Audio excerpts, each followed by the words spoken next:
မနေ့16ရက်နေ့တရင်ထဲမှာအဟိန်းဆိုသူကိုမြန်မာဘက်ကသတိပေးစာပို့လာတယ်လို့ထိုင်းတရင်မှာဖော်ပြလာပါတယ်။သတိပေးစာထဲမှာထိုင်းလိုဘာသာပြန်ထားတာကိုပြောပြပေးမယ်။စာထဲမှာပါတာက15ရက်နေ့ကအဟိန်း32နှစ်ကအစားအစာပို့သမားကိုအရင်သွားရိုက်တာမှားတယ်။ထိုင်းမှာနေထိုင်ရင်ချမှတ်ထားတဲ့ဥပဒေကိုမချိုးဖောက်နဲ့။စီကန်းနဲ့အညီအလုပ်ကောင်းကောင်းလုပ်ပါမကောင်းတာမလုပ်ပါနဲ့လို့ရေးထားပါတယ်။ဒါကအတူရှုပြီးပြောပြပေးတာပါ။အဟိန်းမှလည်းနောက်ထပ်ဒီလိုမျိုးမထိစေရဘူးလို့ဂရီပေးထွက်လာတောင်းပန်တယ်။ပြီးတော့လွန်ခဲ့တဲ့2ရက်ကတရင်က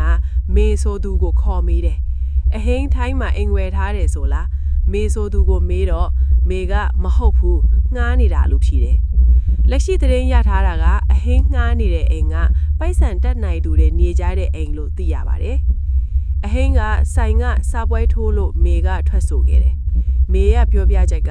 အဟိန်းဟာစင်ကာပူနဲ့ထိုင်းကိုသွာလာလုံနေတာစားပွဲထိုးတယောက်ကဒီလိုသွာလာနိုင်တယ်ဆိုလားမဖြစ်နိုင်ဘူး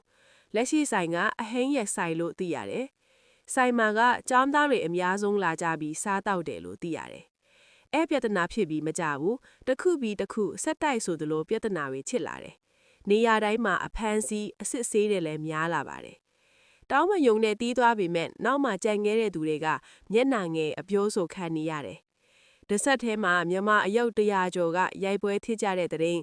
မြန်မာပြည်သားကသူများက16စီးကိုရိုက်ခွဲတဲ့တဲ့ရင်အဲ့ကနေပြီးတောက်လျှောက်ချစ်လာကြတာအခုနေရာတိုင်းမှာအစ်စ်ဆေးနေများနေပါတယ်။လုတ်တဲ့သူကပြီးသွားပေမဲ့ကြံငဲတဲ့သူတွေကအပြောခံနေရတော့မယ်။တဲ့ရထားတာကအစ်စ်ဆေးတွေထက်လာအောင်မယ်။အားလုံးစာရွက်စာတမ်းတွေပြည့်စုံအောင်လုပ်ထားကြပါတဲ့ရှင့်။